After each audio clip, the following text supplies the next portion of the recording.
Halo sahabat statistik, kembali lagi di channel Kuliah Statistik. Pada kuliah singkat hari ini, kita akan membahas mengenai uji hipotesis rata-rata dua populasi untuk sampel dependent. Biasanya juga disebut sebagai pengamatan berpasangan. Pada kuliah sebelumnya, kita sudah membahas mengenai uji hipotesis rata-rata dua populasi untuk sampel independen.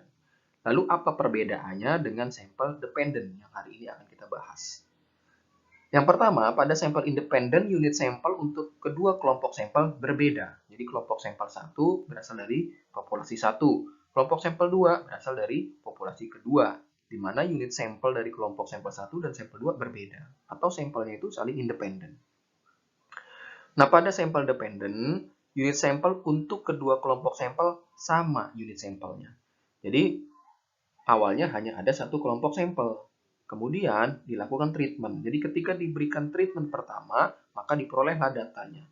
Nah, data-data itu akan masuk ke dalam kelompok sampel pertama.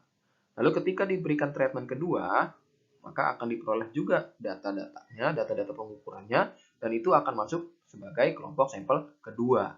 Sehingga di sini perbedaan nilai sampel di antara dua kelompok sampel itu karena adanya pemberian treatment yang berbeda.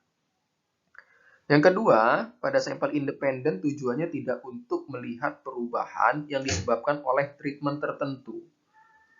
Sedangkan pada sampel dependen tujuannya adalah untuk melihat perubahan yang disebabkan oleh treatment tertentu. Itu mengapa unit sampel yang digunakan itu sama untuk kelompok sampel 1 dan kelompok sampel 2. Nah, sebagai contoh pada sampel independen, contohnya adalah menguji perbedaan rata-rata berat ayam negeri dan ayam kampung. Sedangkan pada sampel dependen, contohnya adalah menguji apakah pemberian cairan merek XX bisa membuat irit pemakaian bahan bakar pada kendaraan. Jadi, di sini diambil sekelompok kendaraan, dijadikan sampel, lalu diberikan treatment. Treatment pertama adalah tanpa diberikan cairan merek XX, lalu diukur jarak yang dapat ditempuh oleh kendaraan-kendaraan tersebut. Nah, itu masuk sebagai kelompok sampel 1. Nah, kelompok sampel 2 adalah dengan menggunakan kendaraan yang sama, diberikanlah cairan merek XX, lalu diukur kembali berapakah jarak yang bisa ditempuh oleh kendaraan-kendaraan tersebut. Nah, itu masuk sebagai kelompok sampel 2. Lalu bagaimana bentuk dari hipotesisnya? Contohnya saja untuk hipotesis dua arah. Hipotesis nolnya adalah mu D sama dengan D0. Sedangkan hipotesis alternatifnya atau H1, mu D tidak sama dengan D0.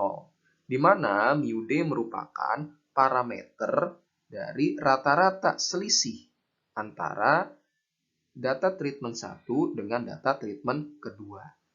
Sedangkan D0 ini merupakan nilai dari rata-rata selisih antara data treatment 1 dengan treatment kedua pada hipotesis 0 atau di bawah hipotesis 0. Nah, kemudian untuk tanda dari uji hipotesis satu arah kanan maupun kiri itu sama seperti dengan uji hipotesis rata-rata dua populasi sampel independen. Begitu juga untuk cara pengambilan keputusannya, juga sama dengan uji hipotesis rata-rata dua populasi sampel independen. Maka nanti ini bisa dilihat ya di video sebelumnya pada uji hipotesis rata-rata dua populasi sampel independen. Lalu bagaimana statistik ujinya? Nah, di sini kita menggunakan statistik uji T dengan rumus D bar dikurangi D0 dibagi SD per akar N. Di mana nantinya perubahan acak T ini akan berdistribusi T dengan derajat bebas N kecil min 1. N di sini adalah banyaknya unit sampelnya. Nah, bagaimana mendapatkan D bar dan SD? Untuk mempermudah, kita lihat pada struktur data di bawah ini. Ya. Jadi di sini treatment 1 misalkan adalah treatment sebelum. Treatment 2 adalah treatment sesudah. Nah, kemudian kita pertama mencari selisih antara data treatment sesudah dengan treatment sebelum. Jadi di sini data sesudah dikurangi data sebelum. X21 dikurangi X11. Diperolehlah D1. Kemudian untuk unit sampel kedua, X22 kurangi X12, diperolehlah D2. Dan seterusnya sampai dengan unit sampel ke N, X2N dikurangi X1N, diperolehlah Dn. Nah, D bar diperoleh dari rata-rata nilai D1, D2 sampai dengan Dn. Sehingga di sini rumus D bar adalah sigma I dari 1 sampai N, DI dibagi N kecil. Kemudian untuk SD merupakan standar deviasi sampel. Standar deviasi sampel dari D1, D2 sampai dengan Dn. Nah, ini adalah rumusnya. Ya. Sebagai contoh, datanya adalah ini. Pertanyaannya, pada taraf nyata 0,025, dapatkah kita menyimpulkan bahwa mobil dengan ban radial lebih hemat bahan bakar daripada mobil dengan ban biasa? Asumsikan kedua populasi menyebar normal. Kalau mobil dengan ban radial lebih hemat bahan bakar daripada mobil dengan ban biasa, artinya jarak tempuh yang bisa dicapai mobil dengan menggunakan ban biasa itu lebih pendek dibandingkan kendaraan dengan menggunakan ban radial dengan diberikan jumlah bensin yang sama.